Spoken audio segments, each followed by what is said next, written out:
10 सितंबर 2024 सुबह 7:36 पे अपना मौसमी का जूस पी के आपको दिखाते हैं मौसम का हाल। संवाददाता आयुष पुनिया के साथ। अच्छा मौसम हो रहा है, लेकिन ये अच्छा मौसम है नहीं। बारिश आएगी, बीमार हो जाएंगे, इसलिए हमने घर के अंदर रहो। Bye tata, see you later, have a nice day. बाहर कपड़े सूखे हों और बारिश ना आए, ऐसा हो ही नहीं सकता। और बारिश के मौसम में मेरे घर पे फन कुछ इस तरीके से किया जाता है।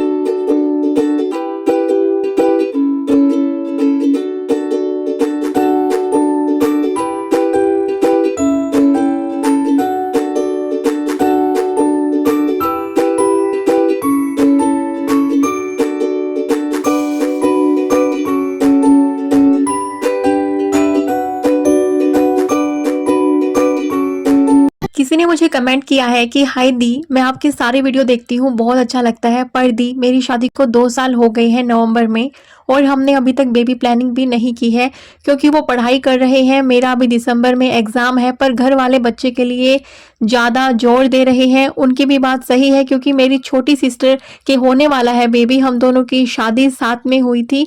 अब समझ नहीं आ रहा क्या करूँ, पढ़ाई करूँ कि क्या करूँ। तो मैं आपको ना अपनी लाइफ का एक्सपीरियंस, अपनी लाइफ की चीज़ें बताती हूँ। जब मेरी शादी हुई थी, मेरे हस्बैंड और मैं, हम दोनों में से कोई भी जॉब नहीं करता था, और दोनों में से किसी की जॉब ना होना आप समझ सकते हो। मुझे समझाने की जरूरत नहीं है कि आपको हर एक चीज़ के लिए किसी और पे डिपेंड होना पड़ता है। आई नो फैमिली मेम्बर ही होते हैं, लेकिन फिर भी आप मेरी बात को समझ पाएंगे। लेकिन मुश्किलें आती हैं, तो हमने प्लान नहीं किया, मैंने प्रिकॉशंस लिए, और मेरे को सही में लगता है कि मेरी लाइफ का सबसे अच्छा डिसीजन था क्योंकि उस टाइम पे मेरे अंदर कॉन्फिडेंस नहीं था। मैं अपने बच्चे में कॉन्फिडेंस कहाँ से लाती? मैं अपनी लाइफ को एंजॉय नहीं कर रही थी, मैं उसके साथ एंजॉय कैसे कर पाती? मेरी लाइफ का सबसे सही डिसीजन रहा कि मैंने उनके सेटल होने के बाद, अपनी लाइफ सेटल होने के बाद, और फिर बेबी प्लान किया, और मैंने हर एक मदरहुड की जर्नी को, एक एक दिन को बहुत अच्छे से एंजॉय किया। लेकिन मैं आपको एक चीज़ जरूर बोलना चाहती हूँ कि किसी की भी एडवाइस को ब्लाइंडली फॉलो मत करो, क्योंकि ना बहुत सारी मुश्किलें आती हैं। हर एक दिन एक जैसा नहीं होता, बहुत सारे इमोशंस आते हैं। तो फिर आप ना अपना डिसीजन ना खुद से लें। जब आप खुद से कोई डिसीजन लेते हैं ना, उसमें जितनी मुश्किलें आते हैं वो आप पार कर लेते हैं, हंस के, रो के, जैसे भी। लेकिन किसी और के द्वारा बताए गए डिसीजन को जब आप फॉलो करते हैं तो आप में इतनी मजबूती नहीं होती है, इतना कॉन्फिडेंस नहीं होता है। आप कहीं ना कहीं बीच में हर बार डगमगाते रहते हो, आपके विचार डगमगाते रहेंगे जब तक आप खुद से रिजिड होके कोई डिसीजन नहीं लोगे। तो ब्लाइंडली प्लीज किसी को भी फॉलो ना करें, अपनी सिचुएशन को समझें, अपने आप को इमोशनली स्ट्रॉन्ग करें, तभी आप किसी डिसीजन पे पहुंचे। बेटे के एग्जाम चल रहे हैं तो उसके स्कूल का ऑफ था, इसलिए आज का ब्रेकफास्ट थोड़ा सा लेट हो रहा है। नहीं तो हम ब्रेकफास्ट जनरली कर लेते हैं 7 o'clock, और ब्रेकफास्ट में आजकल ले रहे थे फ्रूट। लेकिन आज ना खेल के बहुत तेज भूख लगी थी, तो मेरे को लगा था कि मैं पराठे बना लेती हूँ, और फिर मैंने हस्बैंड का लंच पैक किया। उनके लिए मैंने बनाई थी चपातियाँ। वैसे तो बारिश के मौसम में ना पकोड़े खाने का मन करता है, लेकिन पराठे खाने के बाद हमारा मन किया कि खीर होनी चाहिए, और इनके टिफिन में भी मैं खीर दूं तो अच्छा रहेगा। तो फटाफट से चावल बचे हुए थे, बचे हुए चावल की ना बहुत यम्मी खीर बनती है, आप कभी ट्राई करके देखना। लेकिन फटाफट बनानी है तो मैंने दोनों गैस पे खीर के लिए दूध बॉईल होने के लिए रख दिया था। एक में 2 पैकेट दूध को चावल में मिक्स कर दिया था, दूसरे में 2 पैकेट दूध को ऐसे ही बॉईल करने के लिए रखा था, ताकि जो जल्दी से दूध गाढ़ा हो जाए। और ये जो खीर बनती है ना, बहुत यम्मी बनती है, कभी ट्राई करके देखना। दूध जो बच जाता है ना दूसरे वाले में, वो अपने बच्चे को पिलाना, ट्रस्ट में बहुत हेल्दी भी होता है और बहुत टेस्टी भी होता है। मेरा बेटा ये दूध बहुत पसंद करता है, जिसको हम खोया दूध भी बोलते हैं। बेटे को मैंने पेट पूजा करवा दी थी, उसके साथ मैं खेल भी ली थी। अभी टाइम था उसके एग्जाम के लिए प्रिपेयर करवाने का। उसके लिए बेसिकली जो भी सिलेबस में है ना, उसको रिवाइज करने के लिए मैं उसको टेस्ट बना बना के देती रहती हूँ, और इस तरीके से उसका रिविजन हो जाता है, उसकी तैयारी हो जाती है, और साथ के साथ मेरी पढ़ाई भी हो जाती है। और एक कमेंट जो मुझे पहले आया था, मैं उसका रिप्लाई पहले भी कर चुकी थी, लेकिन फिर से उनका कमेंट आया है कि बच्चा बोल रहा है एक और बच्चा करने के लिए, यानी कि उसको सिबलिंग की नीड है, तो क्या करना चाहिए। और बेसिकली ये जॉब भी करती हैं, तो इनको 2 साल का कुछ ऑफ भी मिल जाएगा, और ये उस टाइम पे अपनी पढ़ाई भी कर पाएंगी। तो मैं आपको एक चीज़ बोलना चाहती हूँ कि आज बच्चा आपसे दूसरे बच्चे की डिमांड कर रहा है, वो किसी खिलौने की डिमांड नहीं कर रहा। आप समझ सकते हैं ना कितनी बड़ी रिस्पॉन्सिबिलिटी है। लेकिन फिर भी अगर आप कर लेती हैं, कल को वही बच्चा अगर आपको बोले कि मम्मा आप इसको क्यों लेके आए, मैं अकेला ही ठीक था, तो ये वाली सिचुएशन भी हो सकती है। तो सिर्फ बच्चे को सोच के ब्लाइंडली फॉलो कोई भी चीज़ ना करें यार। और आपकी लाइफ का डिसीजन है, दूसरा बंदा नहीं आपकी लाइफ का डिसीजन ले सकता। लेकिन मेरी राय माने तो मैं यही बोलूँगी कि अपने आप को मेंटली आप अपनी सिचुएशन को देख के तभी लें ये डिसीजन। अगर आपने डिसीजन एक बारी ले लिया तो फिर आपके मन में ये कभी नहीं आना चाहिए कि यार मैंने दूसरा बेबी प्लान क्यों किया, मेरे को अभी नहीं करना था कि बाद में करना था। लेकिन अगर आपके मन में ये चीज़ें आ गई, इसका मतलब कहीं ना कहीं लाइफ में आप फेलियर महसूस करते हो। एग्जाम क्लियर करने का या ये चीज़ें तो बहुत छोटा फेलियर होता है, लेकिन अगर लाइफ के एक भी दिन आपके मन में ये बात आई कि दूसरा बच्चा मैंने अभी क्यों प्लान किया, आपकी दूसरी प्रेगनेंसी में ये बातें आई आपके मन में, तो कहीं ना कहीं लाइफ के एक फेलियर स्टेज पे आप खड़े होंगे, जो मैं नहीं चाहती कि आप खड़े हों। इसलिए मेंटली खुद को स्ट्रॉन्ग करें और इतना कंफ्यूजन होना ही नहीं चाहिए। अगर आपके मन में इतना कंफ्यूजन है, इसका मतलब है कि आपको इस बात पे सोच विचार करने की जरूरत है। किसी ने मुझसे पूछा था कि मैम आप हिंदी मीडियम से हो कि इंग्लिश मीडियम से हो, तो मैं इंग्लिश मीडियम से हूँ। और किसी ने बोला था कि आप अपने बच्चे के साथ बताइए कि आप कैसे छुट्टी वाले दिन उसके साथ रूटीन करते हैं अपना। तो आज मेरा वही सब रहने वाला है कि कैसे उसकी छुट्टी में उसके एग्ज़ाम की तैयारी और मेरे एग्ज़ाम की तैयारी साथ के साथ चलती है। आपको एक हाउसवाइफ को एक मैं कोड बताऊं, सीक्रेट कोड, खुश रहने का हमेशा, बच्चे के साथ हंसना और खेलना, साथ ही अपने जीवन में भी अपनी प्रगति करते रहना, यही एक सच्ची खुशहाल जीवन की निशानी है। अब आपको मैं दिखाने वाली हूँ एक ऐसी बुक, अगर आप यूपीएससी स्टेट पीसीएस की तैयारी कर रहे हैं तो आपके काम आ सकती है। हम सबको ये तो पता है कि एनसीईआरटी बहुत जरूरी है, साथ के साथ प्रीवियस ईयर क्वेश्चन भी जरूरी है, लेकिन इतनी सारी चीजें, इतनी अलग अलग बुक अब आपको नीड नहीं है, क्योंकि दिशा पब्लिकेशन शशांक सैजवान के द्वारा लिखी हुई ये बुक लेके आई है। यहाँ पे जो भी एनसीईआरटी आपको किसी टॉपिक के लिए नीड है, लाइक ये टॉपिक है, इसके लिए क्लास 11 और 8 की एनसीईआरटी में इंपॉर्टेंट टॉपिक कवर है, तो वो आपका एक ही जगह पे दोनों क्लास की एनसीईआरटी कवर है, और वो भी अच्छे से बिल्कुल फ्लो चार्ट की फॉर्म में, टेबल की फॉर्म में, आपके लिए याद करना इजी रहे। लैंग्वेज भी इसलिए बहुत इजी रखी गई है। साथ के साथ आपको लास्ट में की टर्म्स भी मिलेंगी, प्रीवियस ईयर क्वेश्चन मिलेंगे यहाँ पे यूपीएससी के लिए, और साथ के साथ स्टेट पीसीएस के प्रीलिम्स ईयर क्वेश्चन भी आपको यहाँ पे मिल जाएंगे। उसके बाद अगर आप प्रैक्टिस करना चाहते हैं तो एनसीईआरटी बेस्ड क्वेश्चन यहाँ पे मिलेंगे। प्रैक्टिस क्वेश्चन आपको मिलेंगे 2 लेवल पे, लेवल 1 पे रहेंगे बेसिक क्वेश्चन और लेवल 2 पे रहेंगे एडवांस क्वेश्चन। उसके साथ साथ आपको मेंस के क्वेश्चन भी यहाँ पे मिल जाएंगे, और जो प्रीलिम्स के क्वेश्चन होंगे ना वो 2024 के भी इंक्लूड होंगे यहाँ पे। और आपको जो मेंस के क्वेश्चन मिलेंगे वो देखिए प्रीवियस ईयर क्वेश्चन मेंस के मिल जाएंगे, उसके बाद साथ के साथ आपको प्रैक्टिस क्वेश्चन भी मिल जाएंगे मेंस के लिए। अब अगर हम एक और बुक देखते हैं तो ये है ज्योग्राफी की 6th to 12th full coverage of NCERT मिलेगा। साथ के साथ में आपको 2024 chapter wise UPSC prelims MCQs मिलेंगे।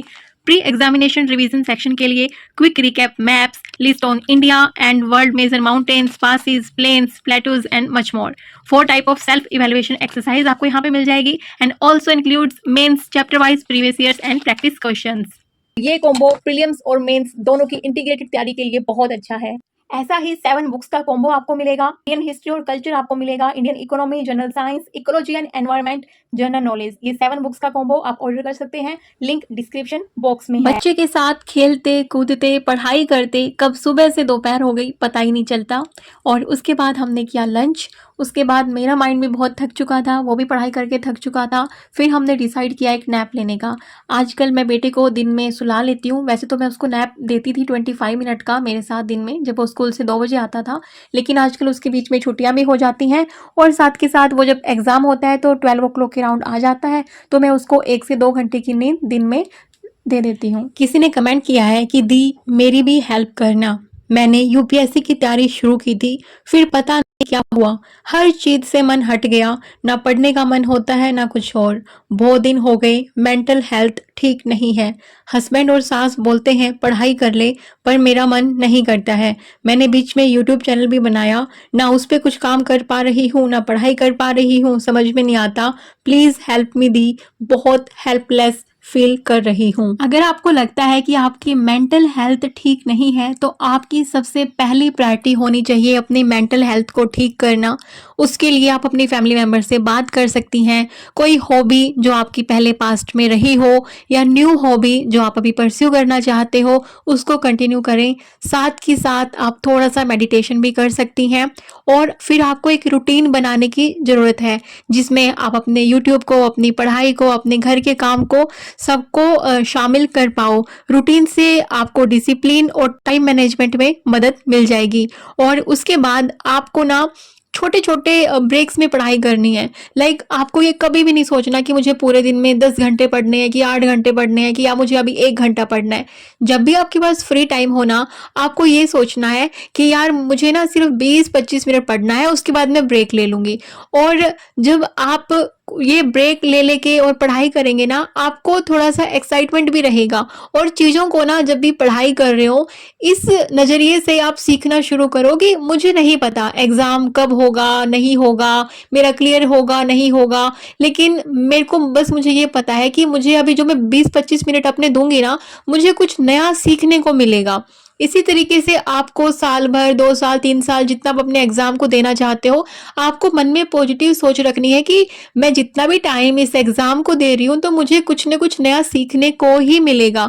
तो अगर आप सीखने की चाह से पढ़ाई करोगे तो कभी भी आप डिमोटिवेट नहीं होगे और शक्ति आपके अंदर है, बस उसे जगाने की ज़रूरत है। और शिक्षा तो खुद को बदलने का सबसे प्रभावशाली तरीका है। इवनिंग में बेटा जो है बाहर, घर के बाहर खेलता रहता है और यहाँ से मुझे बच्चों की आवाज़ें सुनाई देती हैं, अपने बेटे की आवाज़ें सुनाई देती हैं, तो मैं भी सेटिस्फाई रहती हूँ कि हाँ बच्चा सही खेल रहा है। बीच बीच में मैं उनको देखती रहती हूँ। वैसे वो बिल्कुल सामने यहीं पे खेलते रहते हैं और हम उस पे नज़र बनाए रखते हैं। जब हस्बैंड आ जाते हैं तो वो देख लेते हैं और तब तक हमारी ड्यूटी रहती है बच्चों पे नज़र बना के रखने की। और बाकी जिनके भी बच्चे खेल रहे होते हैं वो भी ऐसे ही बीच बीच में देखते रहते हैं। तो यहाँ पे ना माहौल मुझे बहुत अच्छा लगता है। ऐसा माहौल मुझे कहीं भी देखने को नहीं मिला। मैं इतनी बड़ी हो गई हूँ लेकिन सही में बहुत, और जिस साइड में मैं रहती हूँ ना वहाँ पे ट्रैफिक भी बहुत लिमिटेड आता है और मुझे ना इसलिए ना मन नहीं करता कि हम टाइप 3 क्वार्टर में मूव करें। ये क्वार्टर भले ही छोटे हैं लेकिन यहाँ की लोकेशन मुझे बहुत अच्छी लगती है कि मतलब घर के सामने पार्क, बच्चे आराम से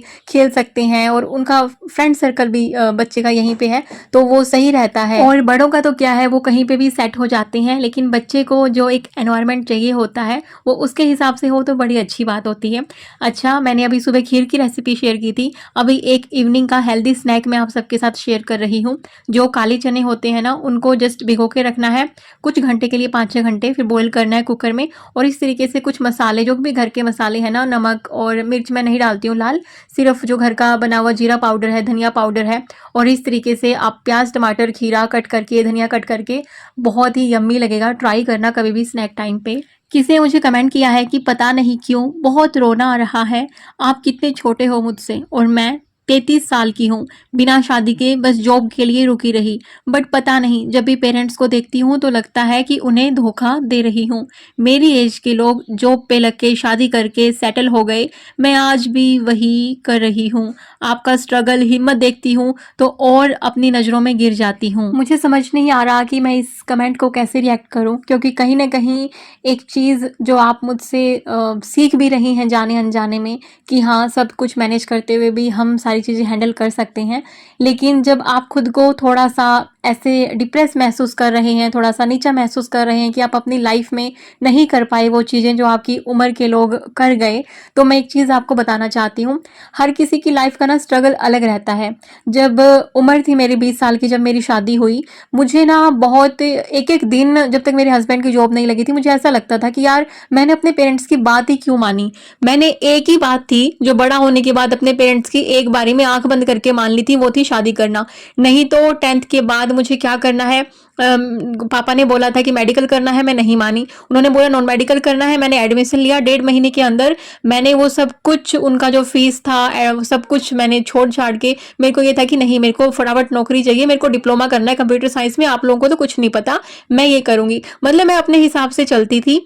फिर मैंने बीटेक किया, लेकिन जब उन्होंने शादी के लिए बोला, एक अच्छा रिश्ता ऐसा करके कि बाद में फिर नहीं मिलते अच्छे रिश्ते, तो मैं एक ही बार में मान गई। लेकिन मुझे ना हर दिन 2 साल तक ये लगता रहा कि कि यार मैंने क्यों मानी उनकी बात, मेरे को पहले जॉब करनी थी। इसलिए क्या पता जब मेरी सिचुएशन ऐसी हो तब आपकी सिचुएशन अच्छी हो, आप अपने घर में हो और आप वो सब कर पा रहे हो जो आप करना चाहते हो। क्योंकि नई-नई शादी का चाव ना 4-5 दिन का रहता है, उसके बाद जो मन में कहानियाँ बनती हैं ना कि यार ये क्या हो रहा है, क्यों हो रहा है, ऐसी चीज़ों के लिए तो मैं नहीं पढ़ी थी। तो मतलब आप समझ सकते हो मेरी बात को ना, तो हर किसी का ना स्ट्रगल अलग है और आप ना अपने खुद की वैल्यू को समझें। आप अपने अचीवमेंट्स को, अपने एफर्ट्स को एप्रिशिएट करें, उनको एप्रिशिएट करें। आपने अभी तक तो कुछ ना कुछ अच्छा किया होगा ना, ऐसा नहीं है कि आपने अपनी लाइफ में अभी तक कुछ भी अच्छा नहीं किया। इसलिए अपने आप को एप्रिशिएट करना बहुत अच्छी बात है और अपना फ्यूचर की प्लानिंग करें कि आपको क्या-क्या प्रायोरिटीज़ लिस्ट है। सबसे पहले तो प्रायोरिटी लिस्ट बनाएँ अपनी और प्रायोरिटी में ना सिर्फ़ 4 चीज़ें होनी चाहिए, मैक्सिमम 5, उससे ज़्यादा नहीं। वैसे तो सही देखा जाए तो प्रायोरिटी में 3 चीज़ें होनी चाहिए। अगर आप मुझसे मेरी प्रायोरिटी पूछोगे, तो मेरी प्रायोरिटी सबसे पहले है खुद की हेल्थ, चाहे वो फिज़िकल हेल्थ हो, चाहे वो मेंटल हेल्थ हो। दूसरी मेरी प्रायोरिटी है फैमिली और पढ़ाई साथ-साथ और तीसरी मेरी प्रायोरिटी है जो बाकी फैमिली मेंबर हैं और जो दोस्त हैं, ये सब कुछ वो सब चीज़ें। तो इस तरीके से ना आपको अपनी प्रायोरिटी सेट करनी पड़ेगी। 3 से लेके 5 तक की प्रायोरिटी, उससे ज़्यादा मत करना, फिर तो आप उलझते रह जाओगे और जैसे आप अपनी प्रायोरिटी सेट करोगे, उनके हिसाब से फिर फ्यूचर में आगे बढ़ोगे, तो एक कहीं न कहीं आपको गोल मिल जाएगा कि आपको किस दिशा में अभी आगे बढ़ना है और आपके पेरेंट कहीं न कहीं आपका सपोर्ट सिस्टम रहे हैं, तभी वो आपको अभी तक सपोर्ट करते हैं। तो आप उनको समझें, उनको इतना बुरा शायद नहीं लगता होगा, ये आपके मन की फीलिंग्स हैं और अपनी जो सोसाइटी है, उनको देख के आपके मन में ये फीलिंग्स हैं, जो कि वैलिड हैं। अगर मैं आपकी जगह मैं होती तो मेरे मन में भी शायद यही फीलिंग्स होती आज के टाइम पे। और बेटे को यहाँ पे दूसरी बार लग गई थी भूख, तो इस तरीके से मतलब चला गया आज का दिन और अभी पढ़ाई शुरू करते हैं फिर से और 9:30 के बाद मैं पढ़ने वाली हूँ अराउंड 11:30 या 12:30 तक। उससे ज़्यादा मैं नहीं पढ़ती हूँ क्योंकि सुबह 5 बजे के बाद मैं सो ही नहीं सकती और मैं सोचती हूँ कि रात को कम से कम 5 घंटे मैं सो जाऊँ और दिन में बेटे के साथ आजकल 1 घंटा 2 घंटा हो जाता है, तो टोटल मिला के मेरा 6 घंटे, साढ़े 6 घंटे तक नींद हो जाती है। किसी ने पूछा था कि आप पूरा दिन रात मिला के कितना सोते हैं? तो 6 से लेके साढ़े 6 घंटे और किसी दिन तबीयत खराब हो फिर तो 8-10 घंटे, क्योंकि 7-8 घंटे रात को और दिन में भी 3-4 घंटे हो जाता है। लेकिन जो मेरा नॉर्मल मैं रूटीन बताऊं तो 5 घंटे रात का सोने का और 1 घंटा अगर आप नैप का मिला लें तो मतलब 6 साढ़े 6 घंटे ही होता है पूरा दिन रात मिला के। और किसी ने ये भी बोला था कि आप सुबह क्यों नहीं आजकल पढ़ती हैं, क्योंकि मैं पहले रात को जल्दी सोने का प्लान बनाती थी, लाइक 10 बजे के आसपास, तो मैं 3 बजे उठ जाती थी और कभी-कभी ऐसा हुआ कि हैबिट की वजह से मैं 11-12 बजे भी सो रही हूँ, तो भी मैं 3 बजे उठ जा रही हूँ। लेकिन फिर मेरे को लगा कि कहीं न कहीं रूटीन सेट करना ज़रूरी है। सुबह हस्बैंड जिम जाने लग गए थे, मुझे बच्चे के पास भी रहना था, तो इस वजह से ये था कि मैं सुबह 3 बजे तो नहीं उठ पा सकती थी, तो मैं 5 बजे उठना मेरा होने लगा, तो मैं रात को फिर देर रात तक पढ़ने लगी और उस हिसाब से मैं आजकल उठती हूँ।